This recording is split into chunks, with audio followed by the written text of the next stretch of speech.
Well, well, well. Whew, I'm a little nervous, honey. Got a little bubble in my guts, honey. We about to get started. Baby, we about to get started with this debate, honey, guys, gals, and guests, honey. Yes, honey. Thank you for coming to watch the debate with your girl, honey. Yes.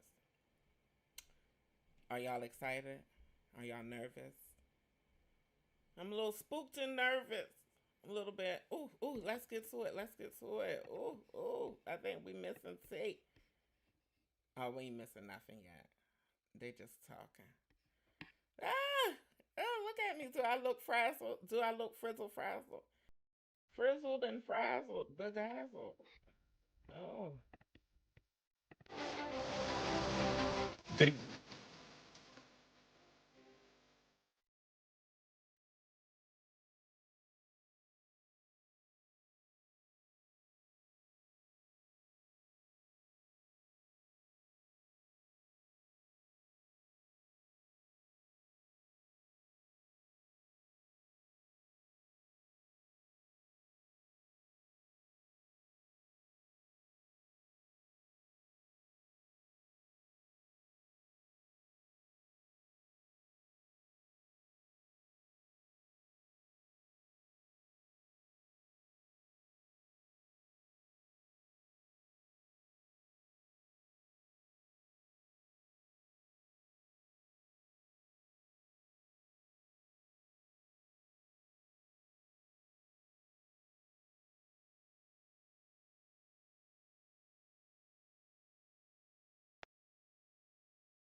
here to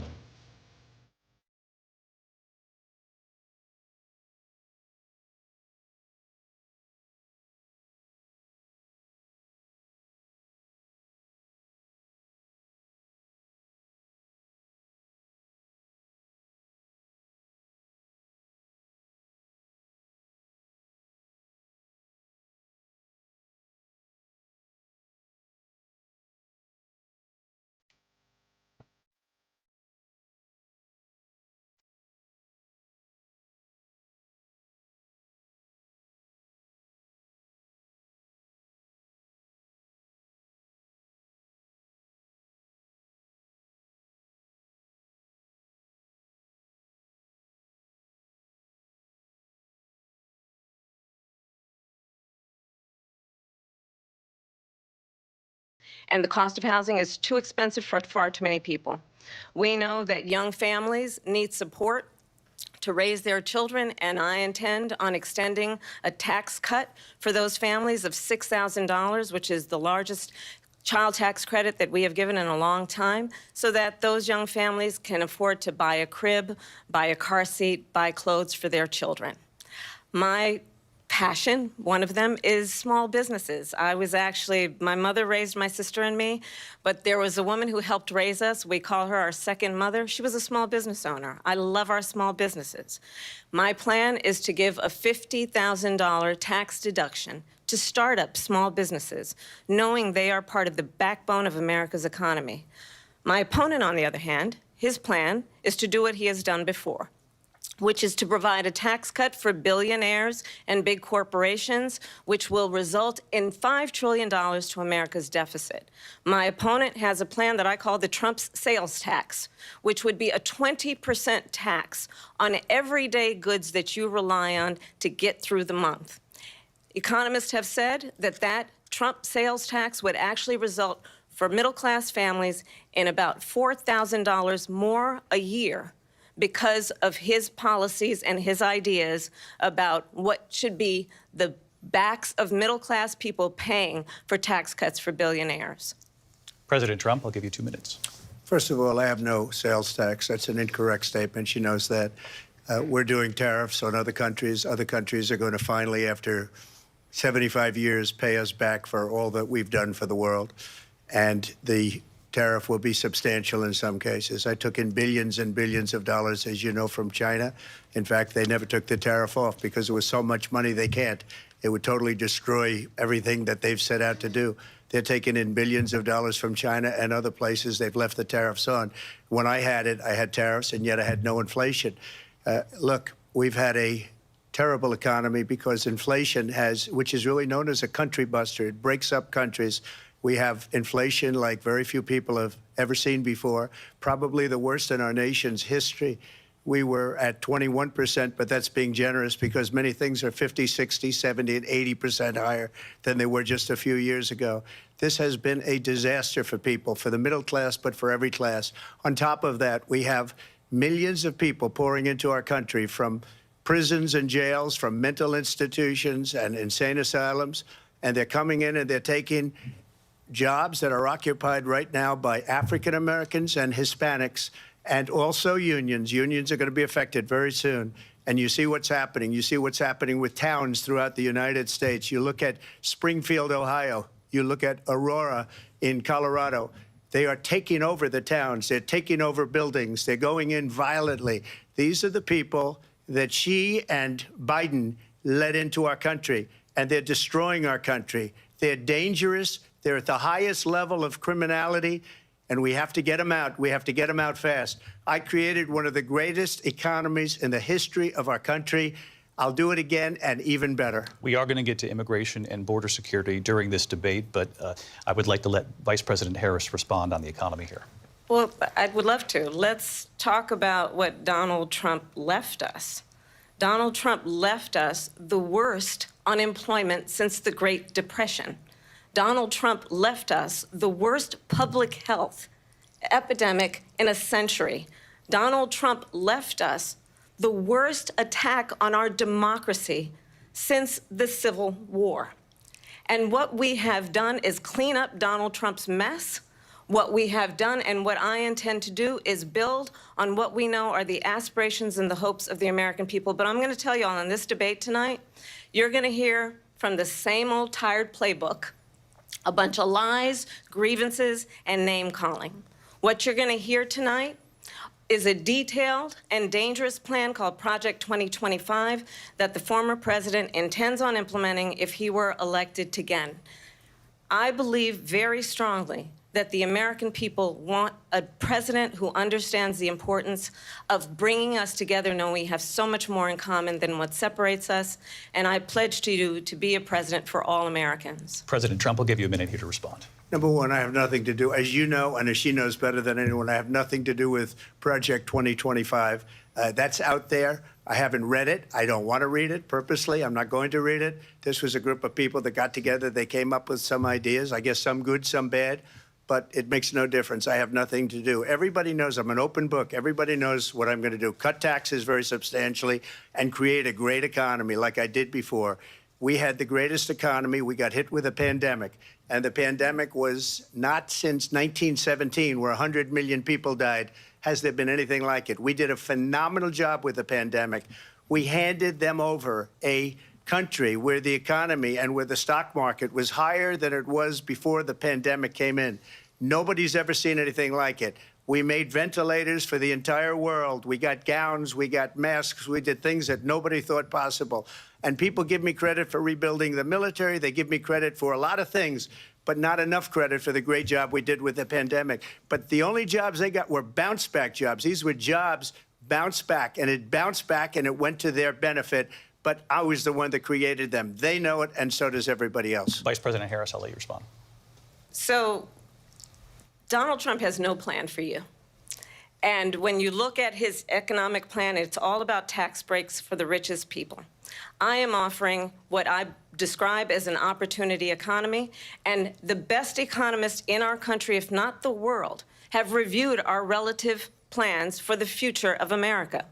What Goldman Sachs has said is that Donald Trump's plan would make the economy worse. Mine would strengthen the economy. What the Wharton School has said is Donald Trump's plan would actually explode the deficit. 16 Nobel laureates have described his economic plan as something that would increase inflation and by the middle of next year would invite a recession. You just have to look at where we are and where we stand on the issues. And I'd invite you to know that Donald Trump actually has no plan for you because he is more interested in defending himself than he is in looking out for you. That's just a soundbite. They gave her that to say. Look, I went to the Wharton School of Finance, and many of those professors, the top professors, think my plan is a brilliant plan. It's a great plan. It's a plan that's going to bring up our worth, our value as a country. It's going to make people want to be able to go and work and create jobs and create a lot of good, solid money for our country. And just to finish off, she doesn't have a plan. She copied Biden's plan, and it's like 4 sentences, like run, spot, run. 4 sentences that are just, oh, we'll try and lower taxes.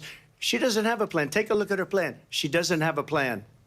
Mr. President, I do want to drill down on something you both brought up. The Vice President brought up your tariffs. You responded, and let's drill down on this, because your plan is what she calls is essentially a national sales tax. Your proposal calls for tariffs, as you pointed out here, on foreign imports across the board. You recently said that you might double your plan, imposing tariffs up to 20% on goods coming into this country. As you know, many economists say that with tariffs at that level, costs are then passed on to the consumer. Vice President Harris has argued it'll mean higher prices on gas, food, clothing, medication, arguing it costs the typical family nearly $4,000 a year. Do you believe Americans can afford higher prices because of tariffs? They're not going to have higher prices. What's going to have, and who's going to have higher prices, is China and all of the countries that have been ripping us off for years. I was the only president ever. China was paying us hundreds of billions of dollars, and so were other countries. And, you know, if she doesn't like them, they should have gone out and they should have immediately cut the tariffs. But those tariffs are there 3.5 years now under their administration. We are going to take in billions of dollars, hundreds of billions of dollars. I had no inflation, virtually no inflation. They had the highest inflation perhaps in the history of our country, because I've never seen a worse period of time. People can't go out and buy cereal or bacon or eggs or anything else. The people of our country are absolutely dying with what they've done. They've destroyed the economy. And all you have to do is look at a poll. The polls say 80 and 85 and even 90% that the Trump economy was great, that their economy was terrible. Vice President Harris, I do want to ask for your response, and you heard what the president said there, because the Biden administration did keep a number of the Trump tariffs in place. So how do you respond? Well, let's be clear that the Trump administration resulted in a trade deficit, one of the highest we've ever seen in the history of America.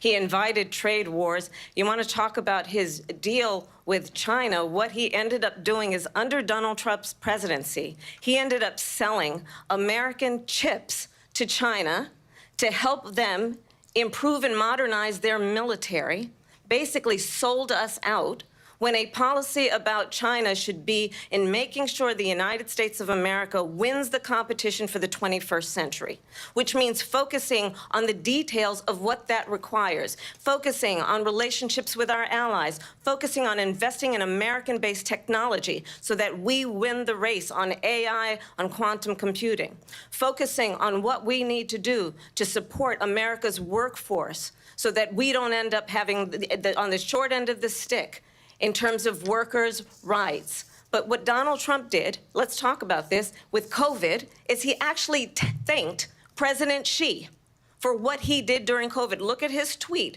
Thank you, President Xi, exclamation point, when we know that Xi was responsible for lacking and not giving us transparency about the origins of COVID. President Trump, I'll let you respond. First of all, they bought their chips from Taiwan. We hardly make chips anymore because of philosophies like they have and policies like they have. I don't say her because she has no policy. Everything that she believed 3 years ago and 4 years ago is out the window. She's going to my philosophy now. In fact, I was going to send her a MAGA hat. She's gone to my philosophy. But if she ever got elected, she'd change it. And it will be the end of our country. She's a Marxist. Everybody knows she's a Marxist. Her father's a Marxist professor in economics, and he taught her well. But when you look at what she's done to our country, and when you look at these millions and millions of people that are pouring into our country monthly, where it's, I believe, 21 million people, not the 15 that people say, and I think it's a lot higher than the 21. That's bigger than New York State pouring in. And just look at what they're doing to our country. They're criminals. Many of these people coming in are criminals. And that's bad for our economy, too. You know, you mentioned before, we'll talk about immigration later. Well, bad immigration is the worst thing that can happen to our economy. They have, and she has, destroyed our country with policy that's insane. Almost policy that you'd say they have to hate our country. President Trump, thank you. Lindsay? I want to turn to the issue of abortion. President Trump, you've often touted that you were able to kill Roe v. Wade. Last year, you said that you were proud to be the most pro-life president in American history. Then last month, you said that your administration would be great for women and their reproductive rights. In your home state of Florida, you surprised many with regard to your 6-week abortion ban, because you initially had said that it was too short. And you said, quote, I'm going to be voting that we need more than 6 weeks. But then the very next day, you reversed course and said you would vote to support the 6-week ban. Vice President Harris says that women shouldn't trust you on the issue of abortion because you've changed your position so many times. Therefore, why should they trust you? Well, the reason I'm doing that vote is because the plan is, as you know, the vote is, they have abortion in the 9th month. They even have, and you can look at the governor of West Virginia, the previous governor of West Virginia, not the current governor, who's doing an excellent job, but the governor before, he said the baby will be born and we will decide what to do with the baby. In other words, we'll execute the baby. And that's why I did that, because that predominates, because they're radical. The Democrats are radical in that. And her vice presidential pick, which I think was a horrible pick, by the way, for our country, because he is really out of it. But her vice presidential pick says abortion in the 9th month is absolutely fine. He also says execution after birth. It's execution, no longer abortion, because the baby is born, is okay. And that's not okay with me, hence the vote. But what I did is something for 52 years. They've been trying to get Roe v. Wade into the states. And through the genius and heart and strength of 6 Supreme Court justices, we were able to do that. Now, I believe in the exceptions for rape, incest, and life of the mother. I believe strongly in it. Ronald Reagan did also. 85% of Republicans do. Exceptions. Very important. But we were able to get it, and now states are voting on it. And for the first time, you're going to see, look, this is an issue that's torn our country apart for 52 years. Every legal scholar, every Democrat, every Republican, liberal, conservative, they all wanted this issue to be brought back to the states where the people could vote. And that's what happened. Now, Ohio, the vote was somewhat liberal. Kansas, the vote was somewhat liberal, much more liberal than people would have thought. But each individual state is voting. It's the vote of the people now. It's not tied up in the federal government. I did a great service in doing it. It took courage to do it. And the Supreme Court had great courage in doing it. And I give tremendous credit to those 6 justices. There is no state in this country where it is legal to kill a baby after it's born. Madam Vice President, I want to get your response to President Trump. Well, as I said, you're going to hear a bunch of lies, and that's not actually a surprising fact. Let's understand how we got here. Donald Trump hand-selected 3 members of the United States Supreme Court with the intention that they would undo the protections of Roe v. Wade. And they did exactly as he intended. And now in over 20 states, there are Trump abortion bans, which make it criminal for a doctor or nurse to provide health care. In one state, it provides prison for life. Trump abortion bans that make no exception even for rape and incest, which understand what that means. A survivor of a crime, a violation to their body, does not have the right to make a decision about what happens to their body next. That is immoral. And one does not have to abandon their faith or deeply held beliefs to agree. The government, and Donald Trump certainly, should not be telling a woman what to do with her body. I have talked with women around our country. You want to talk about this is what people wanted? Pregnant women who want to carry a pregnancy to term, suffering from a miscarriage, being denied care in an emergency room because the healthcare providers are afraid they might go to jail, and she's bleeding out in a car in the parking lot? She didn't want that. Her husband didn't want that. A 12 or 13-year-old survivor of incest being forced to carry a pregnancy to term? They don't want that. And I pledge to you, when Congress passes a bill to put back in place the protections of Roe v. Wade, as President of the United States, I will proudly sign it into law. But understand, if Donald Trump were to be reelected, he will sign a national abortion ban. Understand, in his Project 2025, there would be a national abortion, a monitor that would be monitoring your pregnancies, your miscarriages. I think the American people believe that certain freedoms, in particular the freedom to make decisions about one's own body, should not be made by the government. Thank you, Vice President Harris. Well, there she goes again. It's a lie. I'm not signing a ban, and there's no reason to sign a ban because we've gotten what everybody wanted. Democrats, Republicans, and everybody else, and every legal scholar wanted it to be brought back into the states, and the states are voting. And it may take a little time, but for 52 years, this issue has torn our country apart, and they've wanted it back in the states. And I did something that nobody thought was possible. The states are now voting. What she says is an absolute lie. And as far as the abortion ban, no, I'm not in favor of abortion ban, but it doesn't matter because this issue has now been taken over by the states. Would you veto a national abortion ban if it came to your desk? Well, I won't have to because, again, two things. Number one, she said she'll go back to Congress. She'll never get the vote. It's impossible for her to get the vote, especially now with the 50-50 and essentially 50-50 in both Senate and the House. She's not going to get the vote. She can't get the vote. She won't even come close to it. So it's just talk. You know what it reminds me of? When they said they're going to get student loans terminated, and it ended up being a total catastrophe. The student loans, and then her, I think probably her boss, if you call him a boss, he spends all his time on the beach. But look, her boss went out and said, we'll do it again. We'll do it a different way. And he went out, got rejected again by the Supreme Court. So all these students got taunted with this whole thing about this whole idea. And how unfair that would have been, part of the reason they lost, to the millions and millions of people that had to pay off their student loans. They didn't get it for free. But they were saying it's the same way that they talked about that they talk about abortion. But if I could just get a yes or no, because your running mate, J.D. Vance, has said that you would veto it if it did come to your desk. Well, I didn't discuss it with J.D. In all fairness. J.D., and I don't mind if he has a certain view, but I think he was speaking for me, but I really didn't. Look, we don't have to discuss it because she'd never be able to get it, just like she couldn't get student loans. They couldn't get student loans. They didn't even come close to getting student loans. They taunted young people and a lot of other people that had loans. They can never get this approved. So it doesn't matter what she says about going to Congress. Well, wonderful. Let's go to Congress, do it. But the fact is that for years, they wanted to get it out of Congress and out of the federal government. And we did something that everybody said couldn't be done. And now you have a vote of the people on abortion. Vice President Harris, I want to give you your time to respond. But I do want to ask, would you support any restrictions on a woman's right to an abortion? I absolutely support reinstating the protections of Roe v. Wade.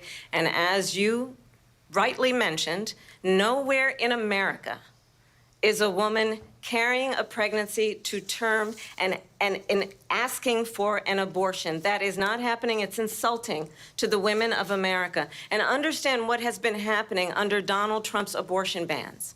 Couples who pray and dream of having a family are being denied IVF treatments. What is happening in our country? Working people, working women who are working 1 or 2 jobs, who can barely afford childcare as it is, have to travel to another state to get on a plane sitting next to strangers to go and get the health care she needs. Barely can afford to do it, and what you are putting her through is unconscionable. And the people of America have not, the majority of Americans believe in a woman's right to make decisions about her own body, and that is why in every state where this issue has been on the ballot, in red and blue states both, the people of America have voted for freedom. Vice President Harris, Excuse me, I thank have you. to respond.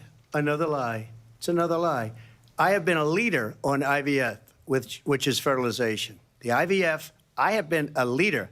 In fact, when they got a very negative decision on IVF from the Alabama courts, I saw the people of Alabama and the legislature 2 days later voted it in. I've been a leader on it. They know that, and everybody else knows it. I have been a leader on fertilization, IVF. And the other thing, you should ask, will she allow abortion in the 8th month, 9th month, 7th month? Come on. Okay, would you do that? Why don't you ask her that question? Why don't you answer That's the problem. question? Would you because veto? Under Roe v. Wade, Answer the question. Would you veto? You could do abortions in the 7th month, the 8th month, the 9th month, not true. and probably after birth. Just look at the governor, former governor of Virginia. The governor of Virginia said we put the baby aside and then we determine what we want to do with the baby. President Trump, thank you. We're going to turn now to immigration and border security. We know it's an issue that's important to Republicans, Democrats, voters across the board in this country. Vice President Harris, you were tasked by President Biden with getting to the root causes of migration from Central America. We know that illegal border crossings reached a record high in the Biden administration. This past June, President Biden imposed tough new asylum restrictions. We know the numbers since then have dropped significantly. But my question to you tonight is, why did the administration wait until 6 months before the election to act? And would you have done anything differently from President Biden on this? So I'm the only person on this stage who has prosecuted transnational criminal organizations for the trafficking of guns, drugs, and human beings. And let me say that the United States Congress, including some of the most conservative members of the United States Senate, came up with a border security bill which I supported. And that bill would have put 1,500 more border agents on the border to help those folks who are working there right now overtime trying to do their job. It would have allowed us to stem the flow of fentanyl coming into the United States. I know there are so many families watching tonight who have been personally affected by the surge of fentanyl in our country. That bill would have put more resources to allow us to prosecute transnational criminal organizations for trafficking in guns, drugs, and human beings. But you know what happened to that bill? Donald Trump got on the phone, called up some folks in Congress, and said, kill the bill. And you know why? Because he'd prefer to run on a problem instead of fixing a problem.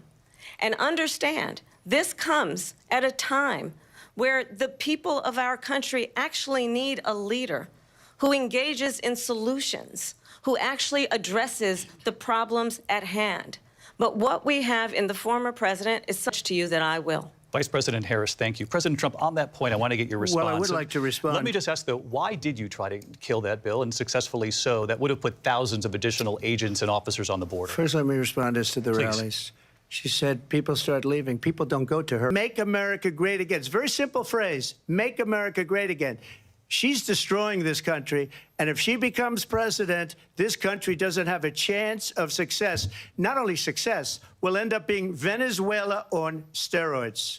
I just want to clarify here. You bring up Springfield, Ohio, and ABC News did reach out to the city manager there. He told us there have been no credible reports of specific claims of pets being harmed, injured, or abused by individuals within the immigrant community. Well, I've seen people on television. Let me just say here, this is the people on television say my dog was taken and used for food. So maybe he said that, and maybe that's a good thing to say for a city manager. I'm not taking this from but television. But the people I'm on taking it from television the city saying manager. their dog was eaten by the people that went there. Again, the Springfield city manager says there's no evidence of that. Vice President Harris, I'll let you respond to the rest of what you've heard. You talk about extreme. You know, this is, I think, one of the reasons why in this election I actually have the endorsement of 200 Republicans who have formerly worked with President Bush, Mitt Romney, and John McCain, including the endorsement of former Vice President Dick Cheney and Congress member Liz Cheney. And if you want to really know the inside track on who the former president is, if he didn't make it clear already, just ask people who have worked with him. His former chief of staff, a 4-star general, has said he has contempt for the Constitution of the United States. His former national security advisor has said he is dangerous and unfit. His former Secretary of Defense has said the nation, the Republic, would never survive another Trump term. And when we listen to this kind of rhetoric when the issues that affect the American people are not being addressed, I think the choice is clear in this election. President Trump, I'll give you a quick minute to respond here. Thank you, because when I hear that, see, I'm a different kind of a person. I fired most of those people, not so graciously. They did bad things or a bad job. I fired them. They never fired one person. They didn't fire anybody having to do with Afghanistan and the Taliban and the...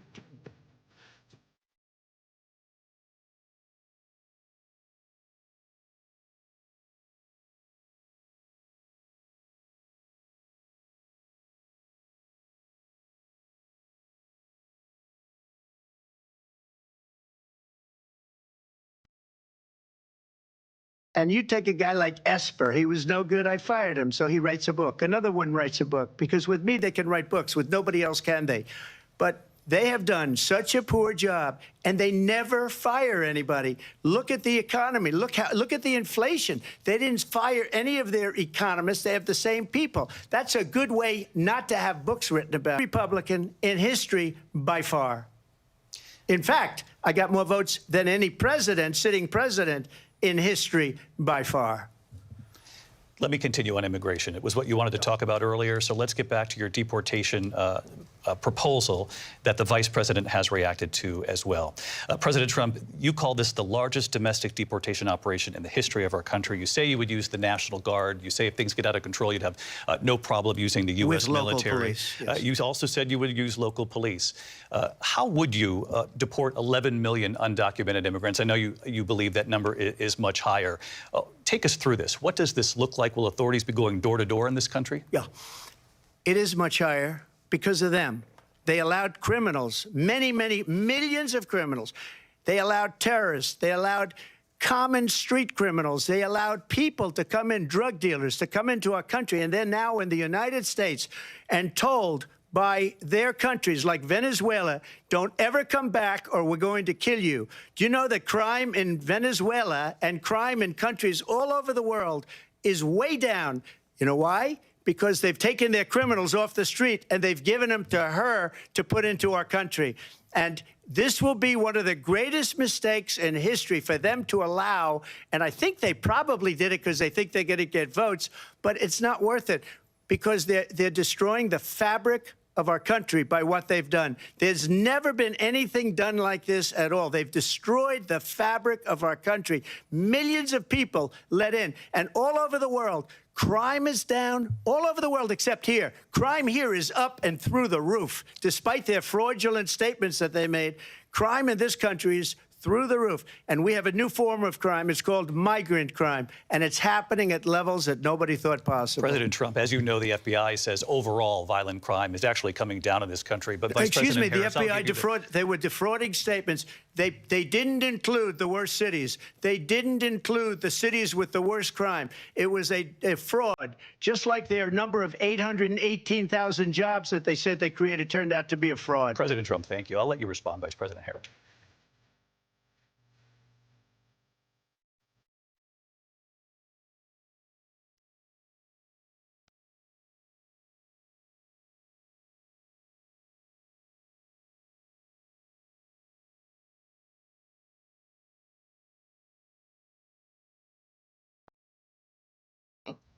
And let's be clear where each person stands on the issue of what is important about respect for the rule of law and respect for law enforcement. The former vice president called for defunding federal law enforcement, 45,000 agents, get this, on the day after he was arraigned on 34 felony counts.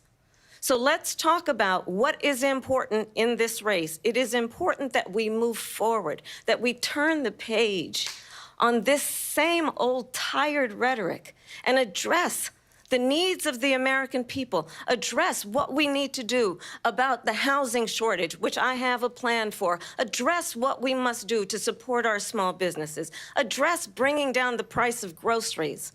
But frankly, the American people are exhausted with this same old tired playbook. Vice President Harris, thank you. Excuse me.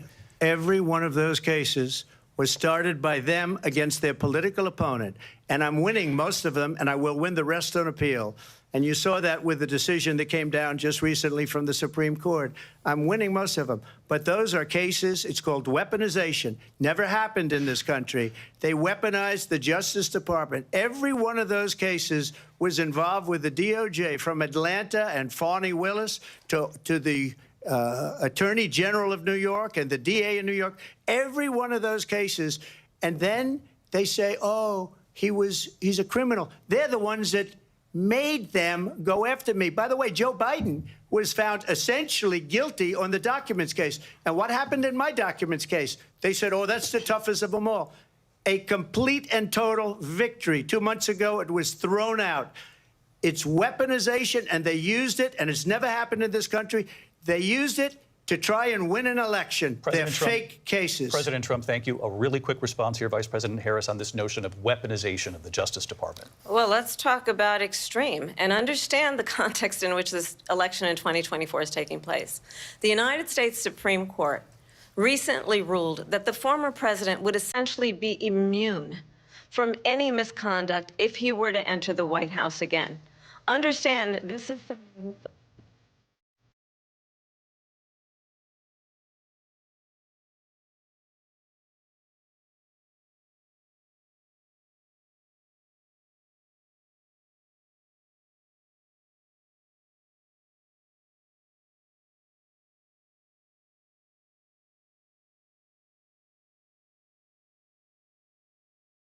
because certainly we know now the court won't stop him. We know J.D. Vance is not going to stop him.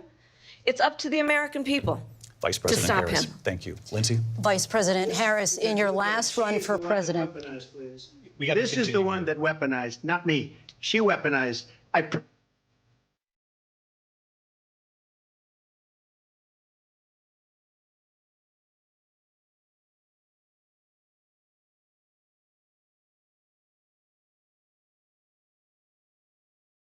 lot to get to. Lindsay? Vice President Harris, in your last run for president, you said you wanted to ban fracking. Now you don't. You wanted mandatory government buyback programs for assault weapons. Now your campaign says you don't. You supported decriminalizing border crossings. Now you're taking a harder line. I know you say that your values have not changed. So then why have so many of your policy positions changed?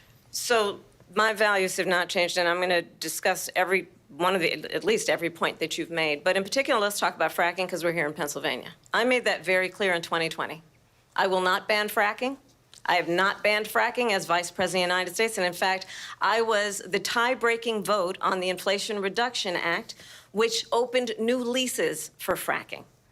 My position is that we have got to invest in diverse sources of energy so we reduce our reliance on foreign oil.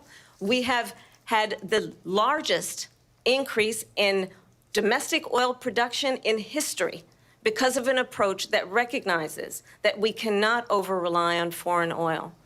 As it relates to my values, let me tell you, I grew up a middle-class kid raised by a hardworking mother who worked and saved and was able to buy our first home when I was a teenager. The values I bring to the importance of home ownership, knowing not everybody got handed $400 million on a silver platter and then filed bankruptcy 6 times, is a value that I bring to my work to say we are going to work with the private sector and home builders to increase 3 million homes, increase by 3 million homes by the end of my first term. My work that is related to having a friend when I was in high school who was sexually assaulted by her stepfather. And my focus then on protecting women and children from violent crime is based on a value that is deeply grounded in the importance of standing up for those who are most vulnerable. My work that is about protecting Social Security and Medicare is based on long-standing work that I have done, protecting seniors from scams. My values have not changed. And what is important is that there is a president who actually brings values and a perspective that is about lifting people up and not beating people down and name-calling.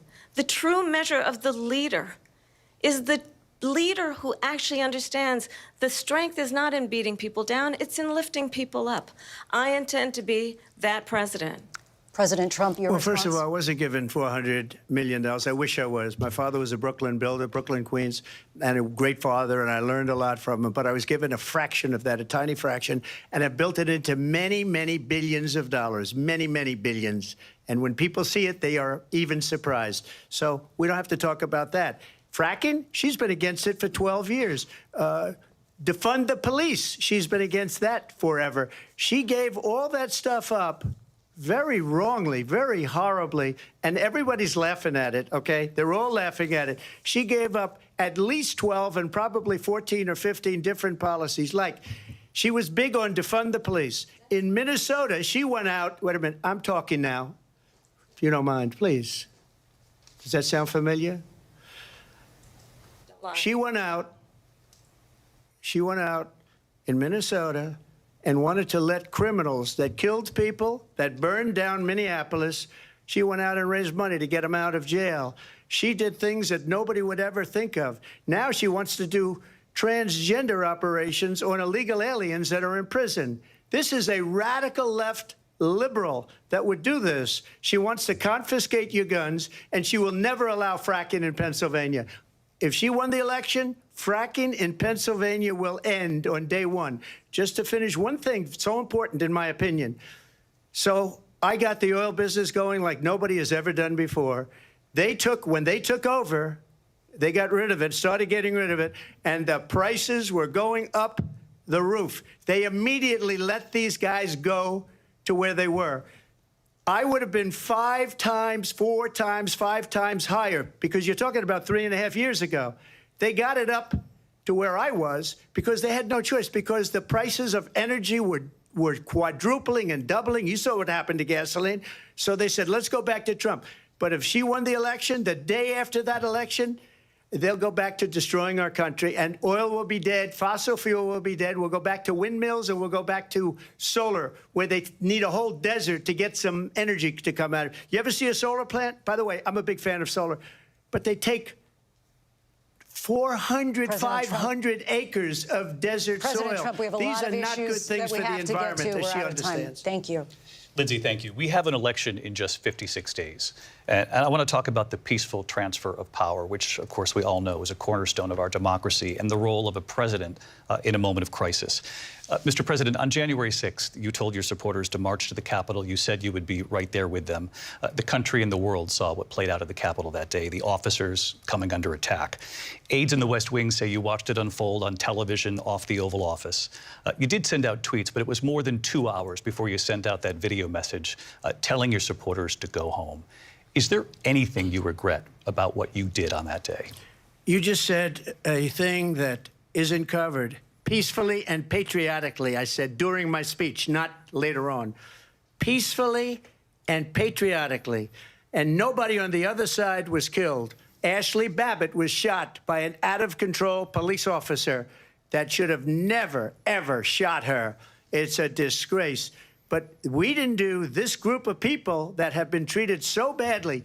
I ask, what about all the people that are pouring into our country and killing people that she allowed to pour in? She was the border czar, remember that. She was the border czar. She doesn't want to be called the border czar because she's embarrassed by the border. In fact, she said at the beginning, oh, I'm surprised you're not talking about the border yet. That's because she knows what a bad job they've done. What about those people? When are they going to be prosecuted? When are these people from countries all over the world, not just South America? They're coming in from all over the world, David, all over the world. And crime rates are down all over the world because of it. But let me just ask you, David, when are those people going to be prosecuted? When are the people that burned down Minneapolis going to be prosecuted? Or in Seattle? They went into Seattle. They took over a big percentage of the city of Seattle.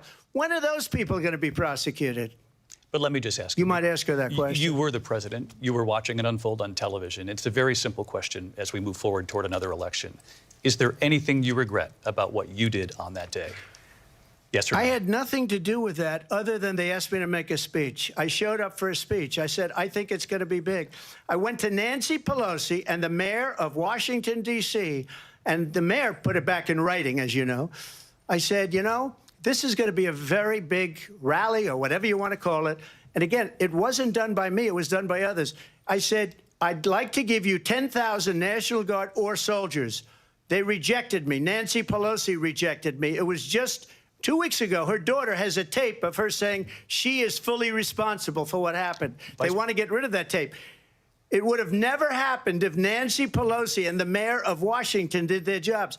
I wasn't responsible for security. Nancy Pelosi was responsible. She didn't do her job. The question was about you as president, not about former Speaker Pelosi. But I do want Vice President Harris to respond here. I was at the Capitol on January 6th. I was the vice president-elect. I was also an acting senator. I was there. And on that day, the President of the United States incited a violent mob to attack our nation's capital, to desecrate our nation's capital. On that day, 140 law enforcement officers were injured, and some died. And understand, the former president has been indicted and impeached for exactly that reason. But this is not an isolated situation. Let's remember Charlottesville, where there was a mob of people carrying tiki torches, spewing anti-Semitic hate. And what did the president then at the time say? There were fine people on each side. Let's remember that when it came to the Proud Boys, a militia, the president said, the former president said, stand back and stand by. So for everyone watching who remembers what January 6th was, I say, we don't have to go back. Let's not go back. We're not going back. It's time to turn the page.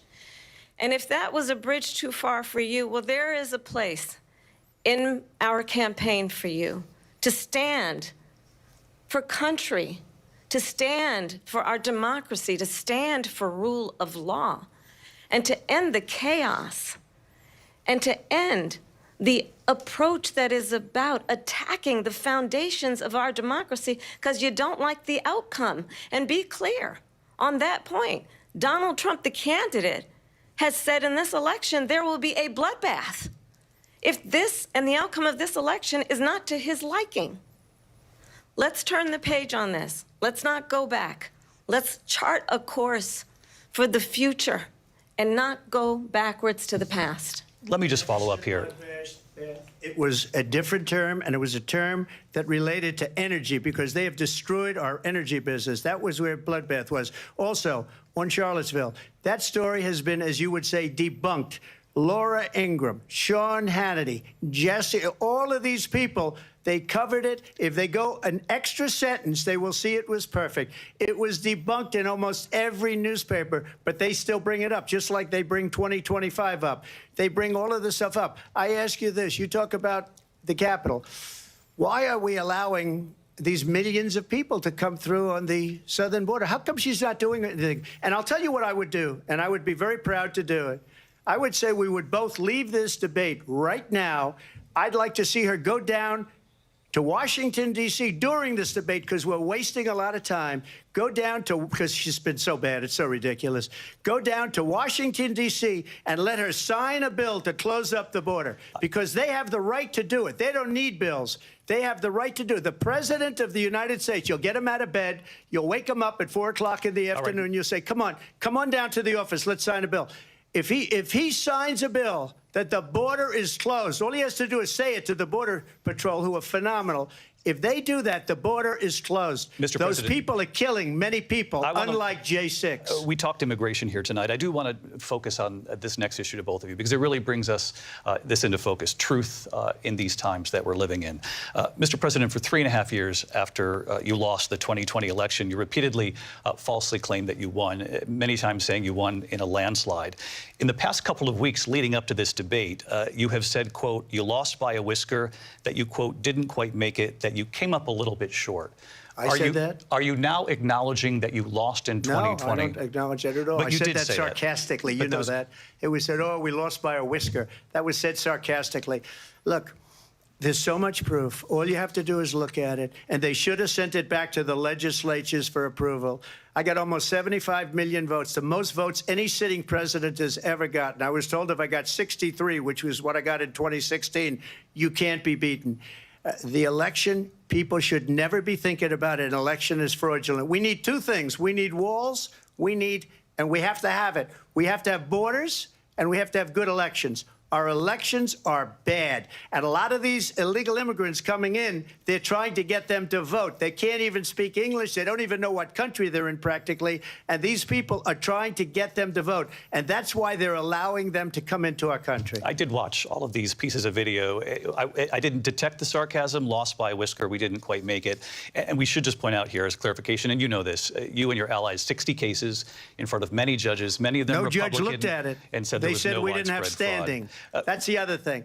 They said we didn't have standing, a technicality. Can you imagine a system where a person in an election doesn't have standing? The president of the United States doesn't have standing. That's how we lost.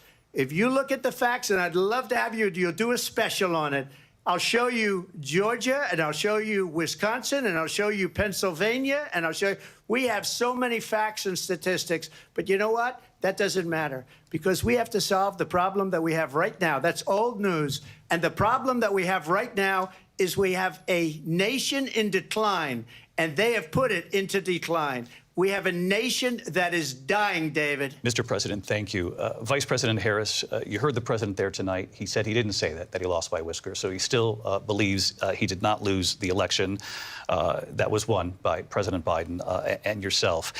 But I do want to ask you about something that's come up in the last couple of days. This was a post from President Trump about this upcoming election just weeks away. He said, when I win, those people who cheated, and then he lists donors, voters, election officials, he says will be prosecuted to the fullest extent of the law, which will include long-term prison sentences.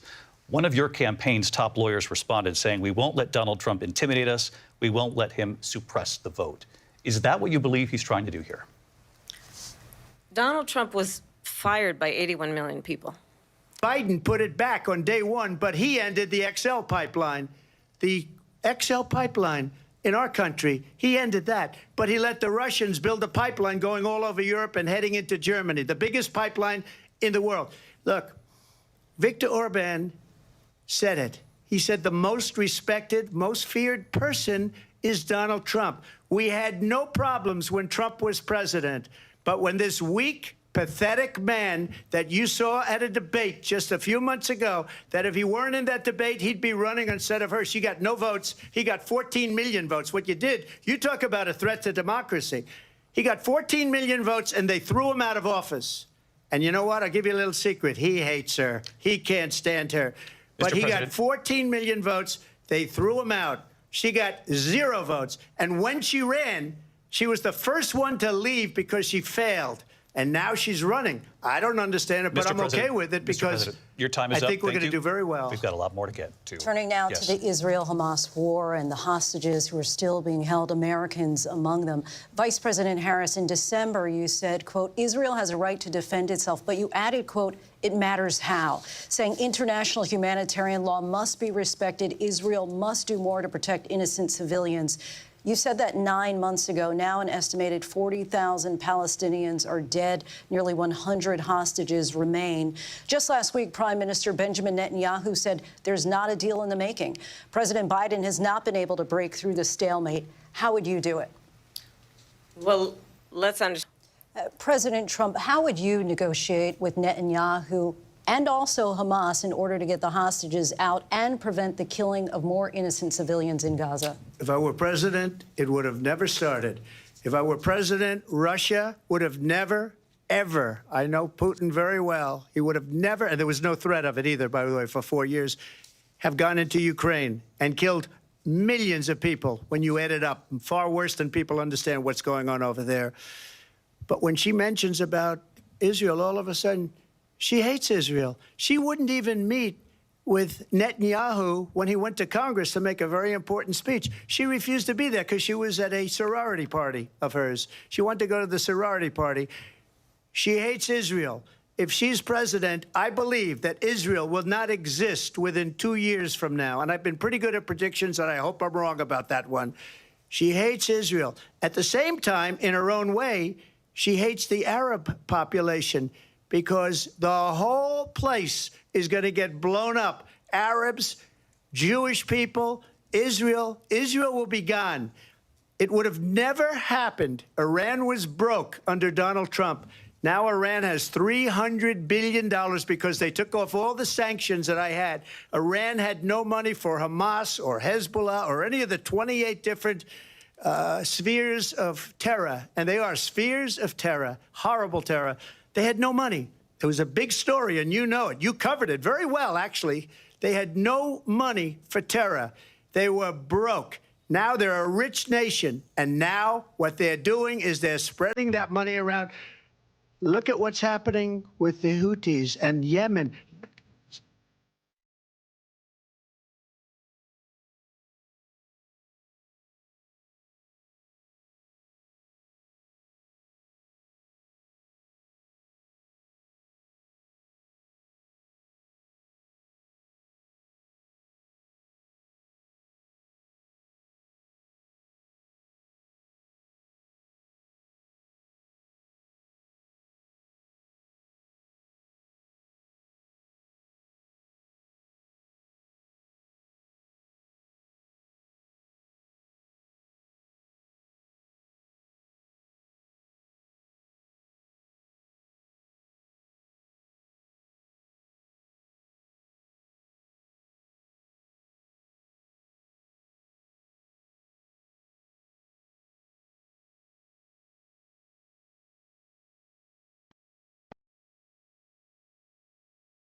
And it is absolutely well known that these dictators and autocrats are rooting for you to be president again because they're so clear they can manipulate you with flattery and favors.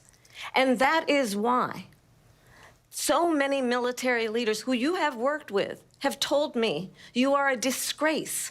That is why we understand that we have to have a president who is not consistently weak and wrong on Vice national President security, Harris. including the importance of upholding and respecting in highest regard our military. Vice President Harris, thank you. They're the ones, and she's the one that caused it, that's weak on national security by allowing every nation last month for the year, 168 different countries sending people into our country. Their crime rates are way down. Putin endorsed her last week, said, I hope she wins. And I think he meant it, because what he's gotten away with is absolutely incredible. It wouldn't have happened with me.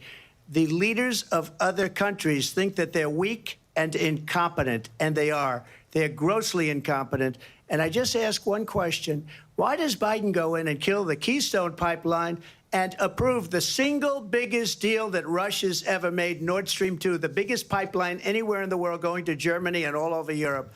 Because they're weak and they're ineffective. And Biden, by the way, President gets paid Trump, a lot of money. Thank you. We have a lot of issues to get to. We'll be right back with much more of this historic ABC News presidential debate from the National Constitution Center right here in Philadelphia. Back in a moment. Child, I don't know what to say. I already have a headache. I've been in here trying to think about what pain relievers I have. Trump just gave me a headache. He is always going off the damn rails. Child, it was too late for him to be on here debating, honey. They know he's sundowning. My Lord, oh, it's giving me a headache. Let's recap what we done got so far from this fool. Child.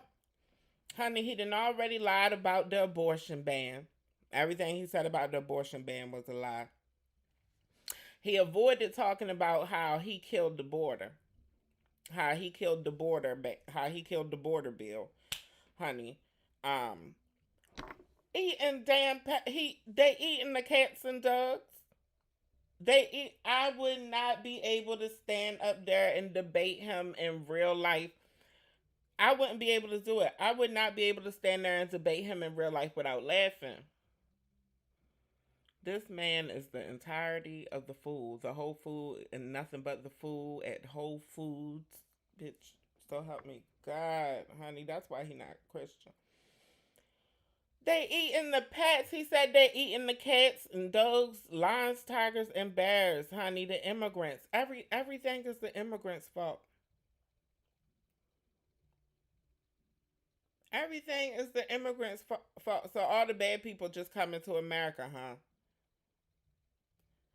Child, get somebody else to do it. Like Kamala Harris, get her to be the president.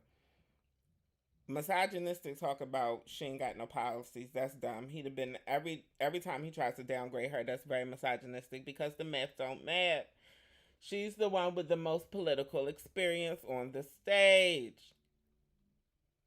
She's been making policies, helping to create policies, executing policies for decades, honey. Probably since before Trump Towers was a shithole. You know he likes to call people shithole country. Well, he don't want to talk about how Trump Towers is a shithole. What does Venezuela is sitting back like? What do we got to do with it? What do we got? Venezuela wants to know what they have to do with anything Trump, honey, child. He fires everybody. Kamala and Joe are weak because they don't fire as many people as he's willing to fire. Project 2025 says that he's going to fire all government officials that are anti-Trump, that aren't MAGA. But then he said he don't know nothing about Project 2025. Well, it's funny because Project 2025 seems to be made for your campaign. Must be a coincidence, honey.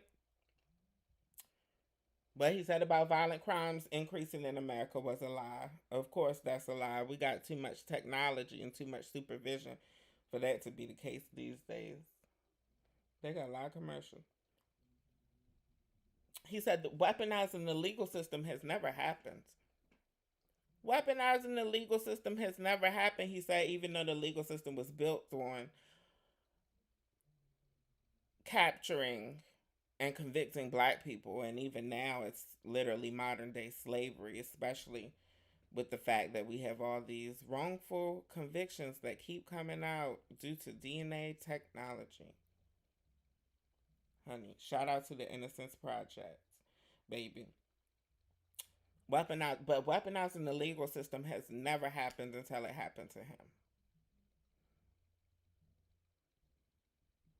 him. Child, get somebody else to do it.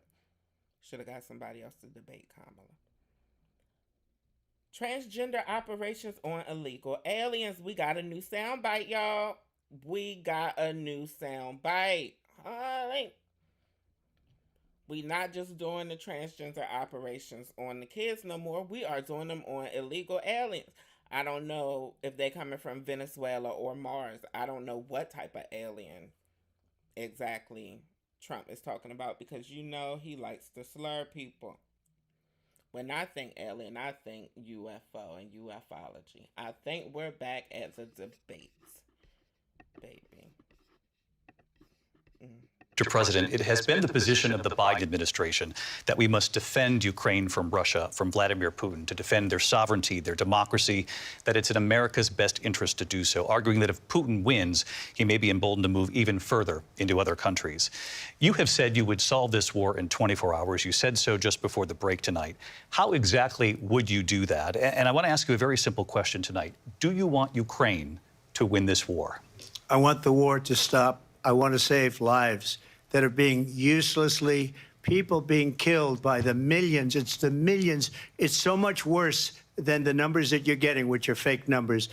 Look, we're in for $250 billion or more because they don't ask Europe, which is a much bigger beneficiary to getting this thing done than we are.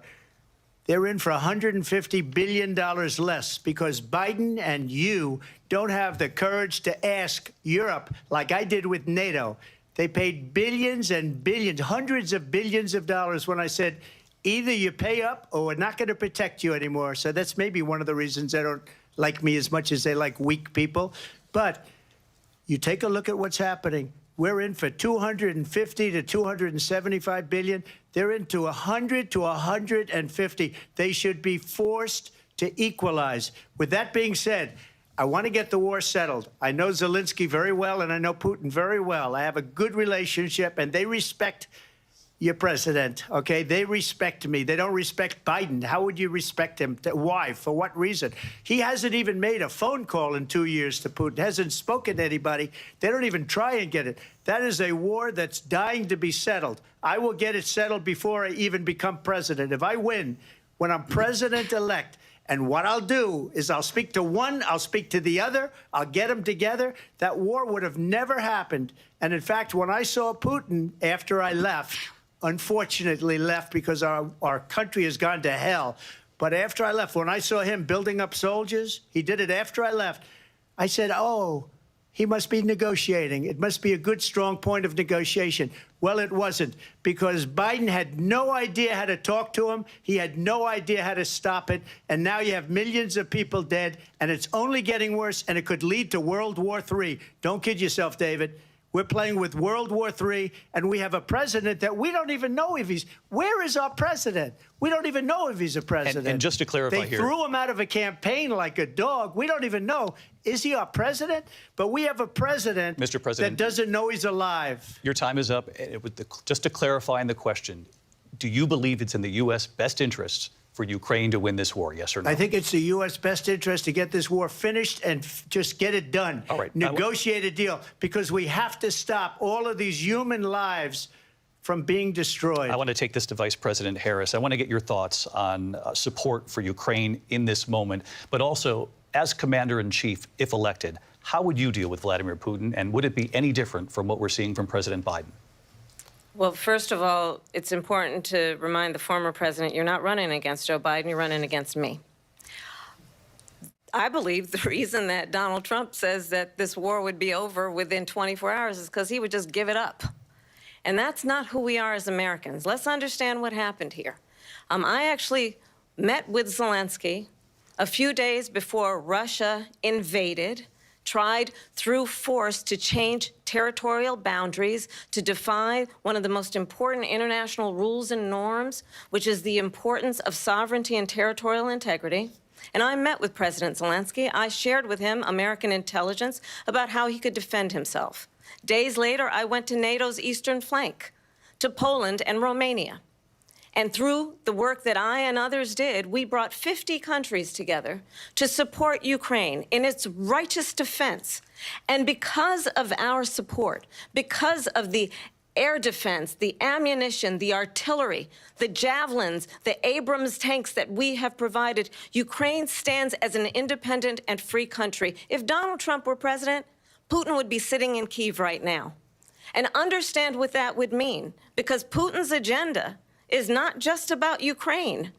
Understand why the European allies and our NATO allies are so thankful that you are no longer president, and that we understand the importance of the greatest military alliance the world has ever known, which is NATO, and what we have done to preserve the ability of Zelensky and the Ukrainians to fight for their independence. Otherwise, Putin would be sitting in Kyiv with his eyes on the rest of Europe, starting with Poland. And why don't you tell the 800,000 Polish Americans right here in Pennsylvania how quickly you would give up for the sake of favor and what you think is a friendship with what is known to be a dictator who would eat you for lunch. Vice President Harris, thank you. We've heard from both of you on Ukraine tonight. Afghanistan came up in the last hour. I wanted her to respond to something you said earlier, and please, I'll give you a minute here. Putin would be sitting in Moscow, and he wouldn't have lost 300,000 men and women, but he would have been sitting in Moscow. Quiet, please. He would have been sitting in Moscow, much happier than he is right now. But eventually, you know, he's got a thing that other people don't have. He's got nuclear weapons. They don't ever talk about that. He's got nuclear weapons. Nobody ever thinks about that. And eventually, maybe he'll use them, and maybe he hasn't been that threatening, but he does have that. Something we don't even like to talk about. Nobody likes to talk about it. But just so you understand, they sent her to negotiate peace before this war started. 3 days later, he went in and he started the war, because everything they said was weak and stupid. They said the wrong things. That war should have never started. She was the emissary. They sent her in to negotiate with Zelensky and Putin, and she did.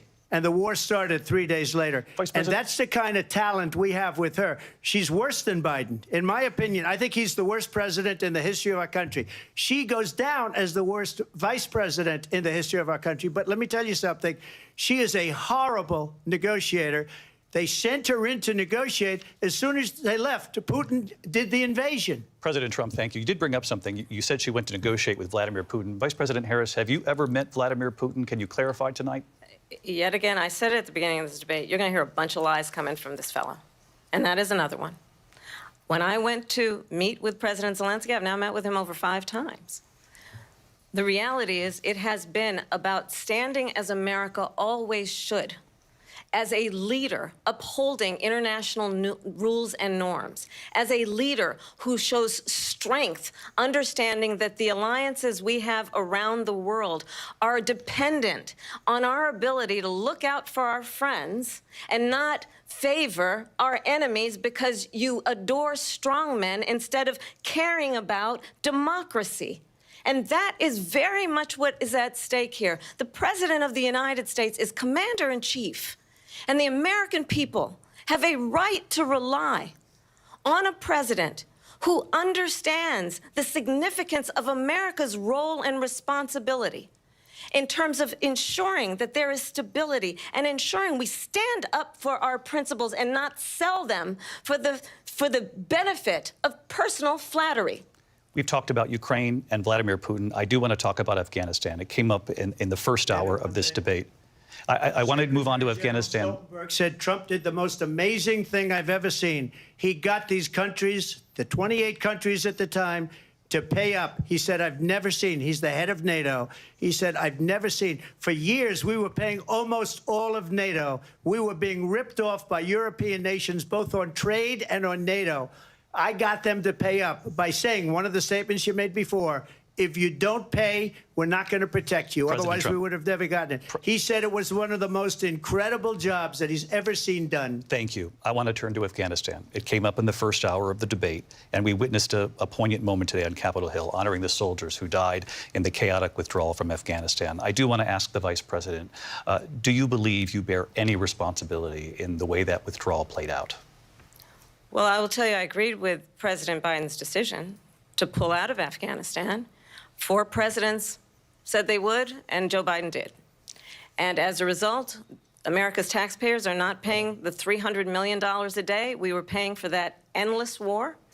And as of today, there is not one member of the United States military who is in active duty in a combat zone in any war zone around the world, the first time this century. But let's understand how we got to where we are. Donald Trump, when he was president, negotiated one of the weakest deals you can imagine. He calls himself a deal maker. Even his national security advisor said it was a weak, terrible deal. And here's how it went down. He bypassed the Afghan government.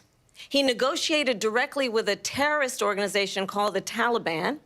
The negotiation involved the Taliban getting 5,000 Taliban terrorists released. And get this, and the president at the time invited the Taliban to Camp David, a place of storied significance for us as Americans, a place where we honor the importance of American diplomacy, where we invite and receive respected world leaders. And this former president, as president, invited them to Camp David because he does not, again, appreciate the role and responsibility of the President of the United States to be commander-in-chief with a level of respect. And this gets back to the point of how he has consistently disparaged and demeaned members of our military, fallen soldiers, and the work that we must do to uphold the strength and the respect of the United States of America around the world. Vice President Harris, thank you. President Trump, your response to her saying that you began the negotiations with the Taliban. So if you take a look at that period of time, the Taliban was killing our soldiers, a lot of them, with snipers. And I got involved with the Taliban because the Taliban was doing the killing. That's the fighting force within Afghanistan. They don't bother doing that because, you know, they deal with the wrong people all the time. But I got involved. And Abdul is the head of the Taliban. He is still the head of the Taliban. And I told Abdul, don't do it anymore. You do it anymore, you're going to have problems. And he said, why do you send me a picture of my house? I said, you're going to have to figure that out, Abdul. And for 18 months, we had nobody killed. We did have an agreement negotiated by Mike Pompeo. It was a very good agreement. The reason it was good, it was we were getting out. We would have been out faster than them, but we wouldn't have lost the soldiers. We wouldn't have left many Americans behind, and we wouldn't have left $85 billion worth of brand new, beautiful military equipment behind. And just to finish, they blew it. The agreement said you have to do this, this, this, this, this, and they didn't do it. They didn't do it. The agreement was terminated by us because they didn't do what they were supposed to do. I want to move on. And these people did the worst withdrawal, and in my opinion, the most embarrassing moment in the history of our country. And Russia They want to attacked move on.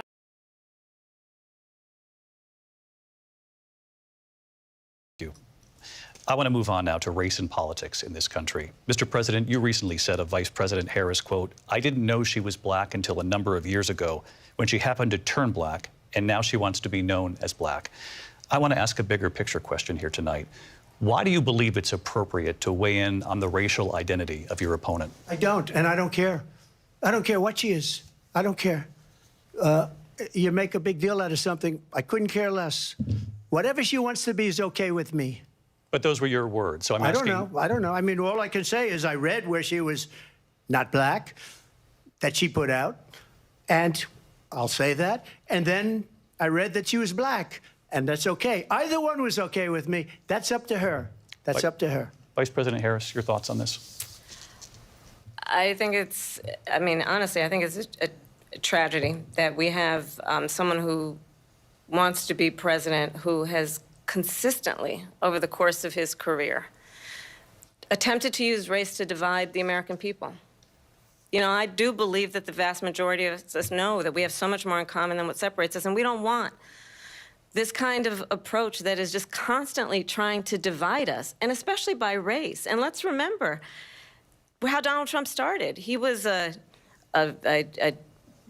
land, he owned buildings, and he was investigated because he refused to rent property to black families. Of 5 young black and Latino boys who were innocent, the Central Park 5, took out a full-page ad calling for their execution. This is the same individual who spread birther lies about the first black president of the United States. And I think the American people want better than that, want better than this, want someone who understands, as I do, I travel our country. We see in each other a friend. We see in each other a neighbor.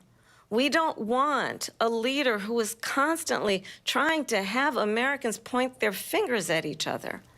I meet with people all the time who tell me, can we please just have discourse about how we're going to invest in the aspirations and the ambitions and the dreams of the American people? Knowing that regardless of people's color or the language their grandmother speaks, we all have the same dreams and aspirations and want a president who invests in those, not in hate and division. Vice President Harris, thank you. Lindsay? President Trump, this is now your 3rd time. This is the most divisive presidency in the history of our country. There's never been anything like it. They're destroying our country, and they come up with things like what she just said. Going back many, many years, when a lot of people, including Mayor Bloomberg, agreed with me on the Central Park 5, they admitted, they said, they pled guilty. And I said, well, if they pled guilty, they badly hurt a person, killed a person ultimately. And if they pled guilty, then they pled, we're not guilty. But this is a person that has to stretch back years, 40, 50 years ago, because there's nothing now. I built one of the greatest economies in the history of the world, and I'm going to build it again. It's going to be bigger, better, and stronger. but they're destroying our economy. They have no idea what a good economy is. Their oil policies, every single policy. And remember this, she is Biden. You know, she's trying to get away from Biden. I don't know the gentleman, she says. She is Biden. The worst inflation we've ever had, a horrible economy because inflation has made it so bad, and she can't get away with that. Thank you. Your time is up. I want to respond to that, though. I want to just respond briefly. Clearly, I am not Joe Biden, and I am certainly not Donald Trump. And what I do offer is a new generation of leadership for our country, one who believes in what is possible, one who brings a sense of optimism about what we can do instead of always disparaging the American people. I believe in what we can do to strengthen our small businesses, which is why I have a plan. Let's talk about our plans and let's compare the plans. I have a plan to give startup businesses $50,000 tax deduction, to pursue their ambitions, their innovation, their ideas, their hard work. I have a plan, $6,000 for young families for the first year of your child's life, to help you in that most critical stage of your child's development. I have a plan that is about allowing people to be able to pursue what has been fleeting in terms of the American dream by offering a help with down payment of $25,000 down payment assistance for first-time home buyers. That's the kind of conversation, I believe, David, that people really want tonight, as opposed to a conversation that is constantly about belittling and name-calling. Let's turn the page Vice President and move Harris, forward. thank you. Let's turn to policy. President Let's Trump, turn back we to have policy. to move on. President Trump, Let's turn to policy, She please. has a plan to defund the police. She has a plan.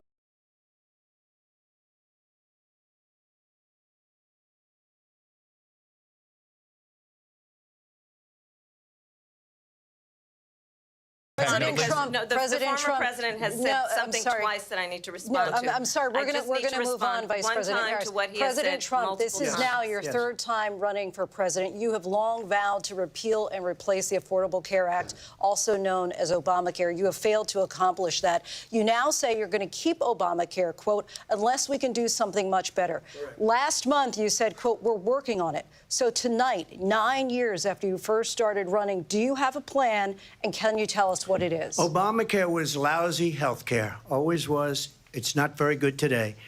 And what I said, that if we come up with something, and we are working on things, we're going to do it and we're going to replace it. But remember this, I inherited Obamacare because Democrats wouldn't change it. They wouldn't vote for it.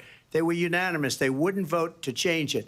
If they would have done that, we would have had a much better plan than Obamacare.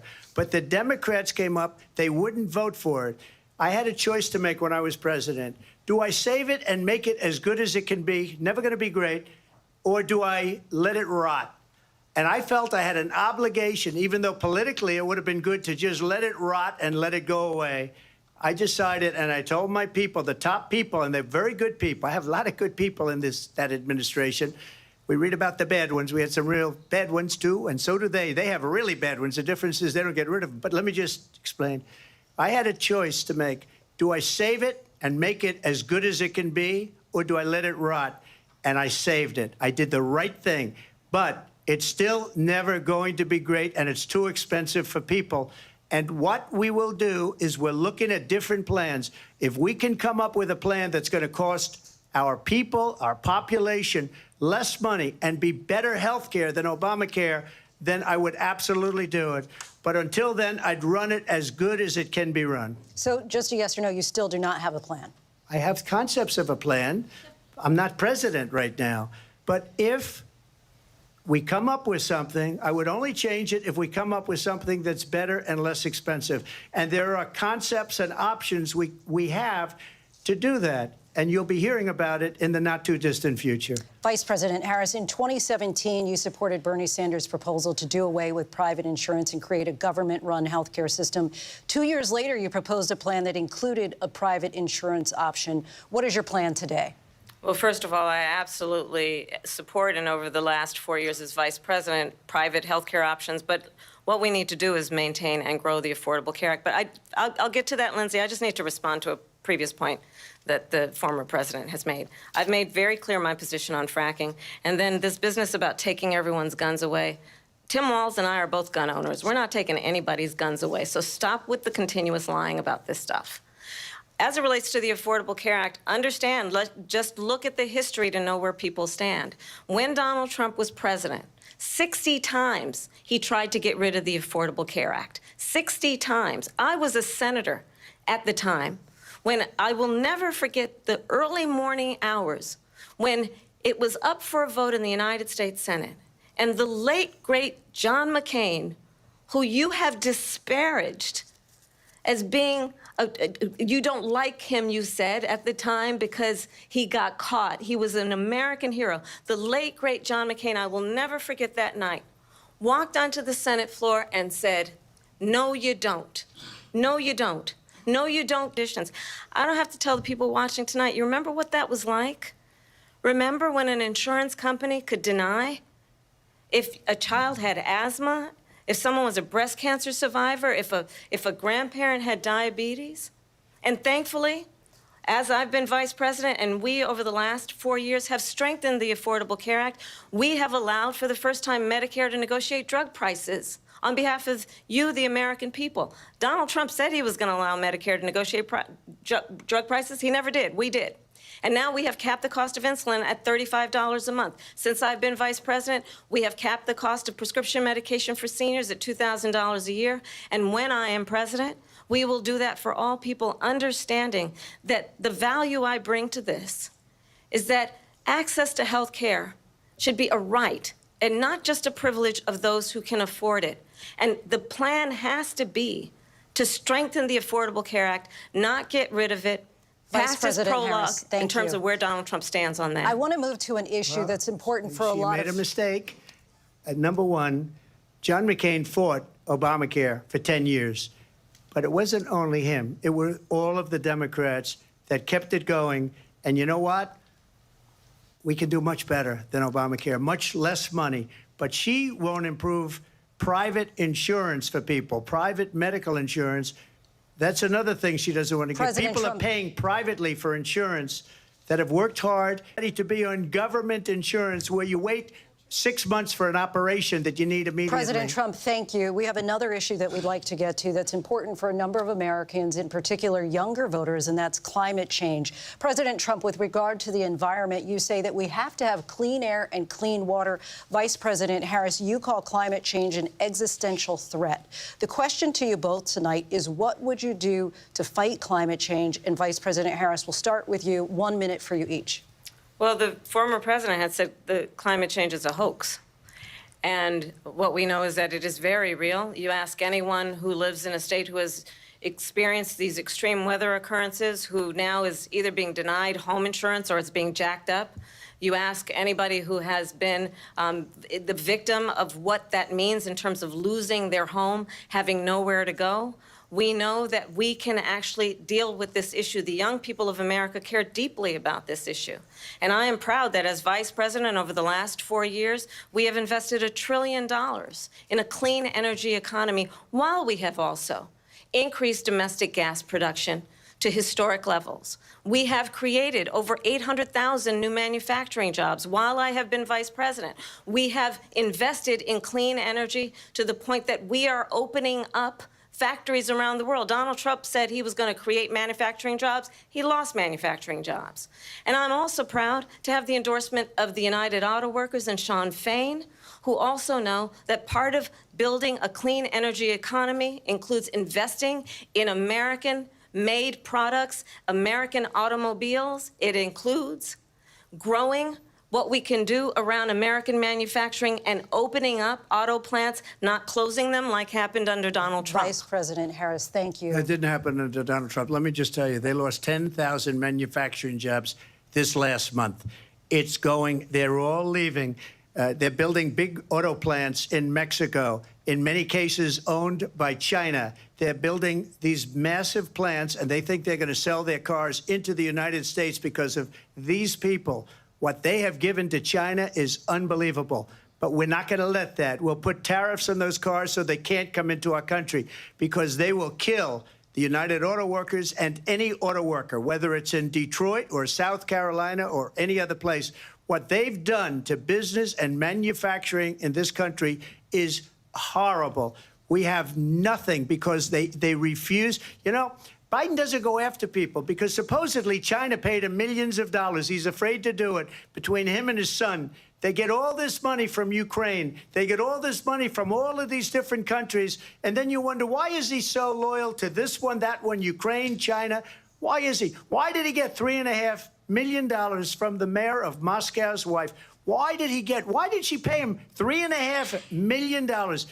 This is a crooked administration, and they're selling our country down the tubes. President Trump, thank you. Thank you. We'll be right back with closing statements from both of our candidates. An historic night, this ABC News presidential debate from Philadelphia. Back in a moment.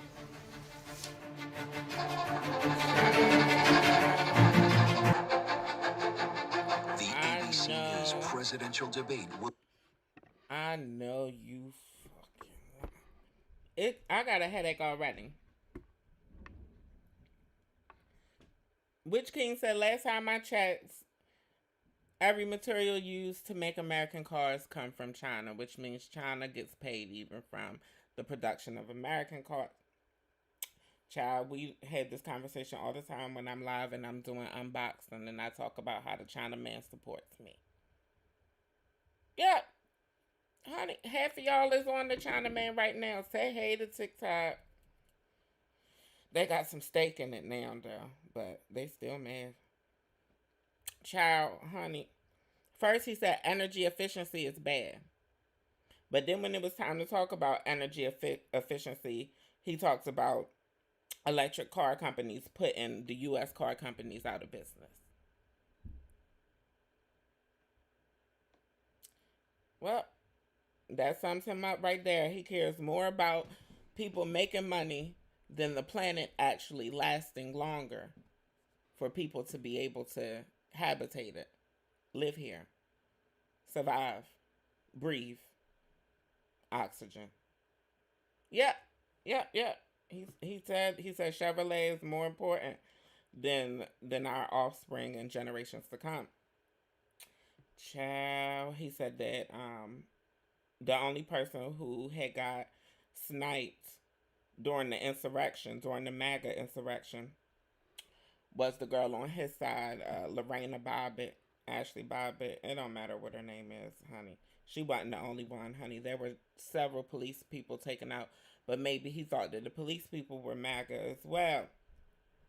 Honey, he says it's going to be a bloodbath if he lose. Just reminding y'all of sound bites.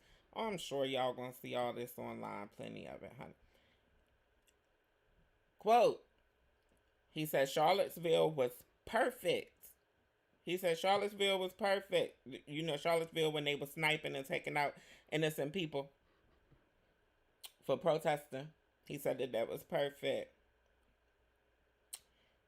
He said that some of these immigrants don't even know what country they in. I just thought that one was interesting, honey. You might see that come up again. He has no plans, no answers about Gaza, honey. Only thing he could say is he can make slanderous statements such as Kamala Harris hates Israel, and that's so irresponsible to say because even if you did believe that she hated Israel, you are still a citizen of the United States. She is currently the vice president. There is currently a war. Netanyahu's own people have turned against him. The Israelis don't even support the war.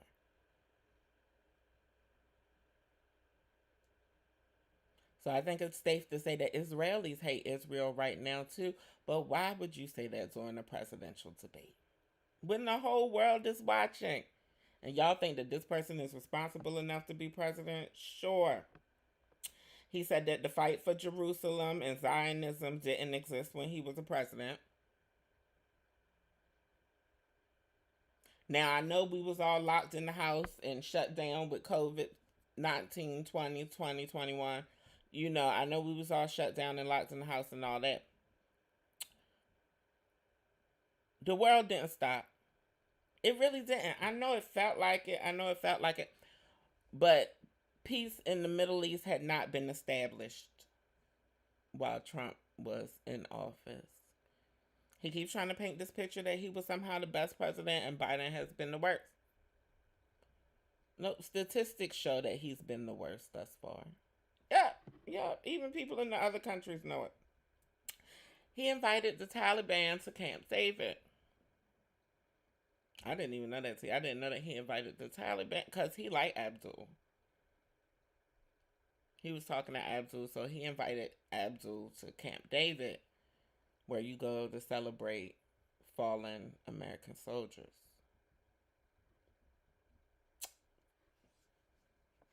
Well, that's the guy y'all want for president.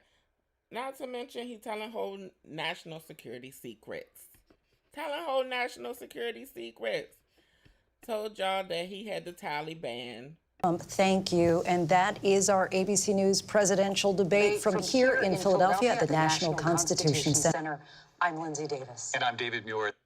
Ciao. Hey, Mr. Taliban, invite him to Camp David. Lord, get somebody else to do it, please. Get somebody else to do it. God damn it. Only in America. Only in America could somebody this stupid be considered for president. Only in America.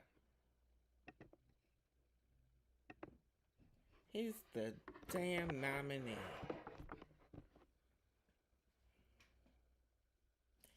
Child. Off the rails. He stayed off the damn rails. For all who don't know what off the rails mean, he stayed talking out of his ass. Yep. Remind me of that South Park episode when it was them cheeks and it just kept spitting diarrhea on the mic with a tie and a suit on. Child. Again, like I said, I can't get over him revealing national secrets. He said that he had hit up Abdul, and Abdul was like, "Why you got this picture of my house, Trump?" And he said, "Put it together." Child, y'all trust that man in any type of war? Honey, Kamala ate him in response to race. She ate him up. She was ready for him with that, honey. He had the nerve to double down on the Central Park 5. No apologies to those fellas, no nothing. He doubled down on it. Well, shit happens, and a lot of shit happens to niggas. And I just happen to be involved in some of it. He didn't respond about him not renting to black people, honey. Something I really want everybody to pay attention to is the fact that Kamala has a plan. She has plans. She came in discussing specifically things that she would do to help improve the economy, all of the things. Now, and I have one question for you. Not only did Trump not have a plan, but he could not tell us why or how or what or where was his reasoning for hating Obamacare so much. We don't even call it Obamacare no more. Well, y'all might not call it Obamacare no more, but I know I do. I'm always gonna blame my black president for that. Honey, yep, he can't explain why it sucks. Well, let me tell you why it sucks. 'Cause it's associated with the first black president, a black man, the same man who he questioned where he was born at, questioned his nationality. Yeah. It was just a coincidence that he was black, though. Yeah. Trump want to talk about what he inherited, like Obamacare, which he has still not told us why he hates Obamacare, other than there's people who want more private insurance, and there's people who want exclusive insurance, essentially. There's people who want to be elitist when it comes to health care. People want their money to reflect their priority in medicine. is his reasoning for not liking Obamacare. And that's a legitimate reason that a lot of people have outside of racism. They want their health to be prioritized because they have more money. Which is why I don't understand why poor white trash be supporting Trump. Cause you're not who he's. You're not gonna win. This ain't for you. Nope. In The Handmaid's Tales, you are the guards. Yep, not the politicians. No, you're not, honey. But overall, in this debate, I came up with a slogan for Trump. No, we can't. Yeah, it has so much meaning. You remember Obama's slogan was yes, we can? Trump's slogan is no, we can't. No, we can't afford to vote for this fool for no reason. Baby, not even reasons that you make up to yourself. Honey, I want voter registration to start coming with mental health evaluations. But yeah, this is the one time that I'm glad that they didn't talk about trans people. This is the one time that I'm glad that they didn't talk about trans people. I'm glad we was left out of the conversation. Except for the fact that Kamala is still talking about women's bodies every time she talk about reproductive rights, as if trans men can't carry babies and be impregnated, as if non-binary individuals don't exist, as if intersex people who can't carry babies don't exist. When she becomes president, I want that to be the first thing that she does, acknowledge all of the trans and people who don't identify as women who can carry babies and who are affected by all of these reproductive rights bans, reverse Roe v. Wade BS, honey, all of the things. Honey, I see y'all in here, honey. I see y'all in here. Ooh, y'all done lit this one up. Y'all done lit this one up. What's going on? I appreciate y'all for being here. I love y'all for doing it. I got a headache though. I get a headache every time I have to listen to Trump, honey. Yes. Shout out to you all. I see y'all. I see y'all in here doing y'all things and all of the things. I love you for it. Definitely do. You can probably hear my headache in my throat. So if you new here, what's going on, Knox? What's going on, Brayon, AJ, Gumbo, Rice and Butter, honey, Academia, like, what's going on, y'all? Rika, you back, Rika? I see you, Rika. Marcus, look at Marcus. Samaj, is you really a James? Is you really a James? Okay, what's going on, House of D? Honey, yes. Angela is in the building. Angela said that she is Ratchet. She's from the House of Ratchet, honey. Okay, I see you, Angela. I see you doing your thing. But no, if you're new here, please like and subscribe. Share this video with somebody who gets into the political tea. Share this video with somebody who ignorant and don't know the political tea, honey. Maybe we made it entertaining enough for them tonight. Child, and y'all already know what it gives. Y'all already know the vibes, honey. Peace, love, and blessings to you and yours. Until we speak again.